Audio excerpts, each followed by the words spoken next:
আসসালামু আলাইকুম। বিশ্ব কাঁপানো খবর জানাচ্ছি আমি মেহজাবিন ইসলাম। আপনি দেখছেন বিশ্বপ্রবাহ। দিল্লিতে প্রথমবারের মতো প্রেস কনফারেন্সে যুক্ত হলেন শেখ হাসিনা। ইরানের সঙ্গে জড়িত ৯ জাহাজে মার্কিন নিষেধাজ্ঞা। ভূখণ্ড প্রশ্নে রাশিয়া ও ইউক্রেন আলোচনায় অচলাবস্থা।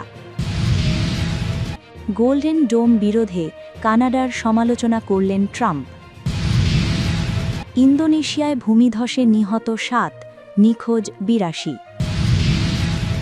মিনিয়াপোলিসে শীত উপেক্ষা করে আইসিই বিরোধী বিক্ষোভ। এতক্ষণ শুনলেন সংবাদের শিরোনাম। এবার চলুন দেখে নেই প্রতিটি সংবাদের বিস্তারিত। দিল্লিতে প্রথমবারের মতো প্রেস কনফারেন্সে যুক্ত হলেন শেখ হাসিনা। ক্ষমতাচ্যুত হয়ে ভারতে নির্বাসনে যাওয়ার পর এই প্রথম নয়াদিল্লিতে প্রকাশ্য কোনো অনুষ্ঠানে ভাষণ দিলেন সাবেক প্রধানমন্ত্রী ও আওয়ামী লীগ সভাপতি শেখ হাসিনা।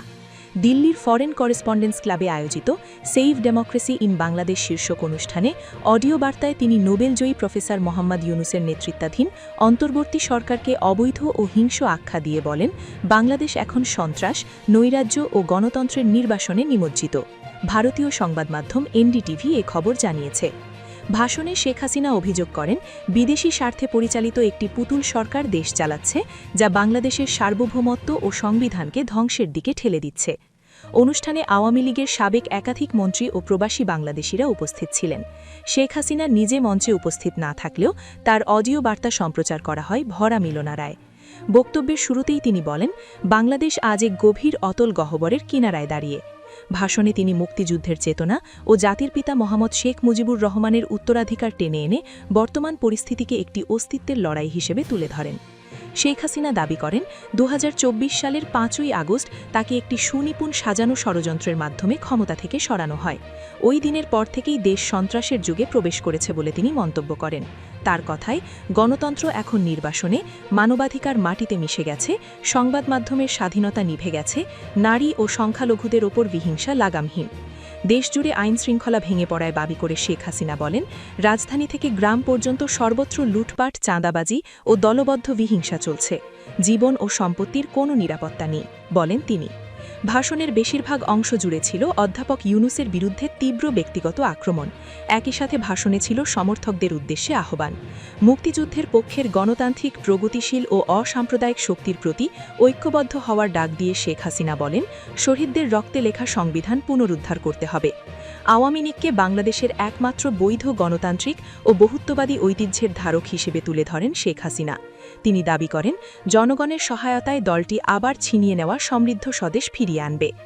ভাষণে শেখ হাসিনা ৫ দফা দাবি তোলেন, যা তিনি দেশের আরোগ্য নিশ্চিত করতে জরুরি বলে উল্লেখ করেন। প্রথম দাবি হিসেবে তিনি ইউনুস নেতৃত্বাধীন অবৈধ প্রশাসন অপসারণের কথা বলেন এবং দাবি করেন, এই সরকার বহাল থাকলে দেশে কখনোই অবাধ ও সুষ্ঠু নির্বাচন সম্ভব নয়। দ্বিতীয় দাবিতে তিনি প্রতিদিনের হিংসা ও নৈরাজ্য বন্ধের আহ্বান জানান, যা অর্থনৈতিক পুনরুদ্ধার ও নাগরিক সেবার জন্য অপরিহার্য। তৃতীয় দাবিতে তিনি ধর্মীয় সংখ্যালঘু, নারী ও দুর্বল জনগোষ্ঠীর নিরাপত্তার অটল নিশ্চয়তা চাওয়া হয়। চতুর্থ দফায় তিনি সাংবাদিক, আওয়ামী লীগ নেতাকর্মী ও বিরোধীদের বিরুদ্ধে আইনকে অস্ত্র হিসেবে ব্যবহার বন্ধ করা এবং বিচার বিভাগকে নিরপেক্ষ ও মর্যাদাপূর্ণ প্রতিষ্ঠান হিসেবে পুনঃপ্রতিষ্ঠার দাবি করেন। পঞ্চম ও শেষ দাবিতে তিনি গত ১ বছরের ঘটনা প্রবাহ নিয়ে জাতিসংঘের তত্ত্বাবধানে একটি নতুন ও সত্যিকারের নিরপেক্ষ নির্বাচনের আহ্বান জানান। সমর্থকদের উদ্দেশ্যে শেখ হাসিনা বলেন, আন্তর্জাতিক সম্প্রদায় আপনাদের পাশে আছে। তার দাবি, অন্তর্বর্তী সরকার জনগণের কণ্ঠস্বর শুনতে ব্যর্থ হয়েছে। ইরানের সঙ্গে জড়িত ৯ জাহাজে মার্কিন নিষেধাজ্ঞা। ইরানে সম্প্রতি প্রতিবাদ দমনে প্রাণহানির ঘটনাকে কেন্দ্র করে দেশটির ওপর চাপ আরও বাড়িয়েছে যুক্তরাষ্ট্র। শুক্রবার দেশটির শ্যাডো ফ্লিটের সঙ্গে সংশ্লিষ্ট ৯টি জাহাজ এবং ৮টি প্রতিষ্ঠানের ওপর নিষেধাজ্ঞা আরোপ করা হয়েছে বলে জানিয়েছে মার্কিন ট্রেজারি বিভাগ। ব্রিটিশ বার্তা সংস্থা রয়টার্স এ খবর জানিয়েছে। ট্রেজারি বিভাগ জানিয়েছে, নিষেধাজ্ঞার আওতায় আসা জাহাজগুলো এবং তাদের মালিকানা বা ব্যবস্থাপনায় থাকা প্রতিষ্ঠানগুলো, যারা সম্মিলিতভাবে শত শত মিলিয়ন ডলারের ইরানি তেল ও পেট্রোলিয়াম পণ্য বিদেশি বাজারে পরিবহন করে।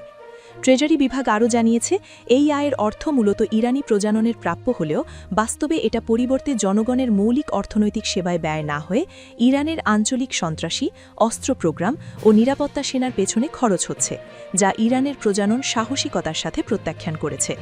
ট্রেজারি সেক্রেটারি স্কট ব্যাসেন্ট একটি বিবৃতিতে বলেছেন, নতুন নিষেধাজ্ঞাগুলো ইরান সরকারের দমনমূলক কর্মকাণ্ডে অর্থ যোগানের একটি গুরুত্বপূর্ণ উৎসকে লক্ষ্য করে আরোপ করা হয়েছে। তিনি আরও জানিয়েছেন, ইরানি জনগণের কাছ থেকে আত্মসাৎ করা এবং বিদেশি ব্যাংকে পাঠানোর চেষ্টায় থাকা কোটি কোটি ডলারের লেনদেন ট্রেজারি নজরদারিতে রাখবে। যুক্তরাষ্ট্র যে জাহাজগুলোর ওপর নিষেধাজ্ঞা দিয়েছে সেগুলোর মধ্যে রয়েছে পালাউয়ের পতাকাবাহী সিবার্ড, আল দিয়াব 2 ও সিজেরিয়া এবং কমোরোসের পতাকাবাহী অ্যাভন ও চাইরন 5। উল্লেখ্য, শ্যাডো ফ্লিট বলতে সাধারণত সেই সকল জাহাজকে বোঝায় যেগুলো নিষেধাজ্ঞার আওতায় তেল বহন করে। এসব জাহাজ বেশিরভাগই পুরানো, মালিকানার তথ্য অস্পষ্ট এবং আন্তর্জাতিক মান পূরণের জন্য প্রয়োজনীয় শীর্ষমানের বীমা কভারেজ ছাড়াই চলাচল করে, যা বড় তেল কোম্পানি এবং অনেক বন্দর গ্রহণ করে না। ভূখণ্ড প্রশ্নে রাশিয়া ও ইউক্রেন আলোচনায় অচলাবস্থা। যুদ্ধবন্ধের লক্ষ্যে প্রথমবারের মতো আলোচনায় বসেছে ইউক্রেন ও রাশিয়ার প্রতিনিধিরা। শুক্রবার 23 জানুয়ারি সংযুক্ত আরব আমিরাতের আবুধাবিতে ভূখণ্ড নিয়ে স্পর্শকাতর এই বৈঠক অনুষ্ঠিত হলেও কোনো সমঝোতার ইঙ্গিত মেলেনি। ব্রিটিশ বার্তা সংস্থার রয়টার্স এ খবর জানিয়েছে। ক্রেমলিনের মুখপাত্র দিমিত্রি পেসকভ বলেছেন, দোনবাস পুরোপুরি ছেড়ে দেওয়া রাশিয়ার জন্য অত্যন্ত গুরুত্বপূর্ণ একটি শর্ত। ব্রিটিশ বার্তা সংস্থা রয়টার্সকে রাশিয়ার ঘনিষ্ঠ এক সূত্র জানিয়েছে, মস্কো তথাকথিত অ্যাঙ্কারেজ ফর্মুলা বিবেচনা করছে, যার আওতায় দোনবাস রাশিয়ার নিয়ন্ত্রণে যাবে এবং ইউক্রেনের পূর্ব ও দক্ষিণে বর্তমান যুদ্ধরেখা স্থায়ী হবে। ইউক্রেনের প্রেসিডেন্ট ভলোদিমির জেলেন্সকি জানিয়েছেন, রাশিয়া, ইউক্রেন ও যুক্তরাষ্ট্রের প্রতিনিধিদের নিয়ে অনুষ্ঠিত এই ত্রিপক্ষীয় আলোচনায় ভূখণ্ড বিরোধ ছিল প্রধান বিষয়। টেলিগ্রামে দেওয়া এক বিবৃতিতে তিনি বলেছেন, সবচেয়ে গুরুত্বপূর্ণ বিষয় হল রাশিয়াকে এই যুদ্ধ শেষ করতে প্রস্তুত হতে হবে, যে যুদ্ধ তারা নিজেরাই শুরু করেছে। তিনি আরও জানিয়েছেন, আলোচক দলের সাথে তিনি নিয়মিত যোগাযোগ রাখছেন, তবে শুক্রবারের বৈঠক থেকে তাৎক্ষণিক কোনো সিদ্ধান্ত আসেনি। ইউক্রেনের জাতীয় নিরাপত্তা ও প্রতিরক্ষা পরিষদের সচিব এবং প্রতিনিধি দলের প্রধান রুস্তেম উমেরভ বলেছেন, আলোচনায় যুদ্ধ অবসানের শর্ত এবং ভবিষ্যৎ আলোচনার কাঠামো নিয়ে আলোচনা হয়েছে। এদিকে রাশিয়া যুক্তরাষ্ট্রে জবদ্ধ থাকা প্রায় $5 বিলিয়ন রুশ সম্পদের একটি বড় অংশ দখলকৃত ইউক্রেনীয় এলাকায় পুনর্গঠনে ব্যবহারের প্রস্তাব দিয়েছে। তবে ইউক্রেন ও তাদের ইউরোপীয় মিত্রদের দাবি, এই অর্থ যুদ্ধের ক্ষতিপূরণ হিসেবে রাশিয়াকেই দিতে হবে। এই প্রস্তাবকে জেলেন্সকি অর্থহীন বলে প্রত্যাখ্যান করেছেন। গোল্ডেন ডোম বিরোধে কানাডার সমালোচনা করলেন ট্রাম্প। গ্রিনল্যান্ডে প্রস্তাবিত গোল্ডেন ডোম ক্ষেপণাস্ত্র প্রতিরক্ষা ব্যবস্থার বিরোধে কানাডার বিরুদ্ধে নতুন করে আক্রমণ করেছেন যুক্তরাষ্ট্রের প্রেসিডেন্ট ডোনাল্ড ট্রাম্প। এছাড়াও কানাডা চীনের সঙ্গে অর্থনৈতিক সম্পর্ক আরও গভীর করছে বলে অভিযোগ করেছেন ট্রাম্প। শুক্রবার সামাজিক যোগাযোগ মাধ্যম ট্রুথ সোশ্যালে দেওয়া পোস্টে এমনটি জানিয়েছেন। ভারত ভিত্তিক সংবাদ মাধ্যম টাইম অফ ইন্ডিয়া এ খবর জানিয়েছে। ট্রুথ সোশ্যালের পোস্টে ট্রাম্প লিখেছেন, গ্রিনল্যান্ডে গোল্ডেন ডোম নির্মাণের বিরোধিতা করছে কানাডা, যদিও এই ব্যবস্থা তাদের নিরাপত্তাই সুনিশ্চিত করত। তিনি আরও বলেছেন, এর পরিবর্তে কানাডা চীনের সঙ্গে বাণিজ্যের পক্ষে অবস্থান নিয়েছে, যে চীন প্রথম 1 বছরের মধ্যেই তাদের গিলে খাবে। ট্রাম্পের এই বক্তব্যের জবাবে যুক্তরাষ্ট্রে নিযুক্ত কানাডার রাষ্ট্রদূত কিরস্টেন হিলম্যান সিবিএস নিউজকে বলেছেন, কানাডা আগামী 5 বছরে আমাদের প্রতিরক্ষা ব্যবস্থায় $80 বিলিয়নেরও বেশি বিনিয়োগ করবে। তিনি আরও বলেছেন, আমরা যখন রাষ্ট্রপতির সঙ্গে আমাদের গোলার্ধ রক্ষার বিষয়ে আলোচনা করেছি, তখন এমন উপায়গুলো নিয়েও কথা বলেছি যেখানে আমাদের বিভিন্ন ক্ষমতা একত্রিত হয়ে অঞ্চলটির ওপর নজর রাখতে পারবে। ট্রাম্পের মন্তব্য এসেছে এমন সময়ে যখন কানাডার প্রধানমন্ত্রী মার্ক কার্নি সম্প্রতি বেইজিং সফর করেছেন। এই সফরের মূল উদ্দেশ্য ছিল চীনের সঙ্গে কানাডার অর্থনৈতিক সম্পর্ককে পুনর্জীবিত করা, যেখানে চীন কানাডার দ্বিতীয় বৃহত্তম বাণিজ্য পার্টনার হিসেবে বিবেচিত হয়। একই সময়ে দাভোসে দেওয়া ভাষণে কার্নি যুক্তরাষ্ট্র ও পশ্চিম বিশ্বকে কঠোর ভাষায় সমালোচনা করেন। উল্লেখ্য, ট্রাম্প বারবার কানাডাকে যুক্তরাষ্ট্রের 51তম অঙ্গরাজ্য করার ধারণা উল্লেখ করেছেন। সম্প্রতি তিনি একটি পরিবর্তিত মানচিত্রও পোস্ট করেছেন, যেখানে কানাডা, গ্রিনল্যান্ড, ভেনেজুয়েলা ও কিউবাকে যুক্তরাষ্ট্রের অংশ হিসেবে দেখানো হয়েছে। ইন্দোনেশিয়ায় ভূমিধসে নিহত 7, নিখোঁজ 82। ইন্দোনেশিয়ার পশ্চিম জাভা প্রদেশে শনিবার ভয়াবহ ভূমিধসের ঘটনায় এখনও 7 জন নিহত এবং 82 জন নিখোঁজ রয়েছেন। টানা ভারী বৃষ্টির মধ্যেই এই দুর্ঘটনা ঘটেছে বলে জানিয়েছে দেশটির দুর্যোগ প্রশমন সংস্থা। ব্রিটিশ বার্তা সংস্থা রয়টার্স এ খবর জানিয়েছে। স্থানীয় একজন কর্মকর্তা জানিয়েছে, পশ্চিম বান্দুং অঞ্চলের একটি গ্রামে ভূমিধসটি আঘাত হানে। দুর্যোগ সংস্থার মুখপাত্র আব্দুল মুহারি রয়টার্সকে বলেছেন, নিখোঁজের সংখ্যা অনেক বেশি। আজ আমরা সন্ধান ও উদ্ধার তৎপরতা সর্বোচ্চ পর্যায়ে নেওয়ার চেষ্টা করছি। স্থানীয় মাধ্যম কম্পাস.com জানিয়েছে, বুরাংরাং পর্বতের ঢাল থেকে নেমে আসা জলপ্রবাহ ও আলগা মাটি প্রায় ৩০টি বাড়ির উপর পড়ে। দুর্ঘটনার সময় বেশিরভাগ বাসিন্দা ঘুমাচ্ছিলেন। নিহত ও আহতের সংখ্যা এখনও নির্ধারণ করা হয়নি। টানা ভারী বৃষ্টির কারণে পুরো এলাকা প্লাবিত হয়েছে।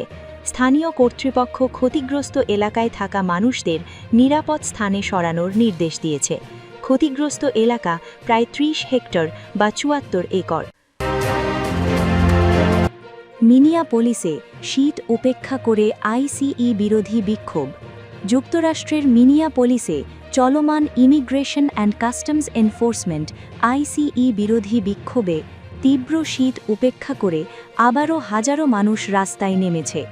শুক্রবার আয়োজকেরা জানিয়েছে, এই বিক্ষোভ আইস আউট আন্দোলনের অংশ এবং একে সাধারণ ধর্মঘট হিসেবে আখ্যা দেওয়া হয়েছে।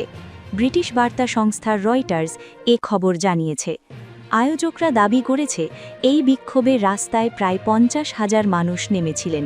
তবে রয়টার্স এই সংখ্যা যাচাই করতে পারেনি, কারণ মিনিয়াপোলিস পুলিশ কোনো আনুমানিক হিসেব দেয়নি।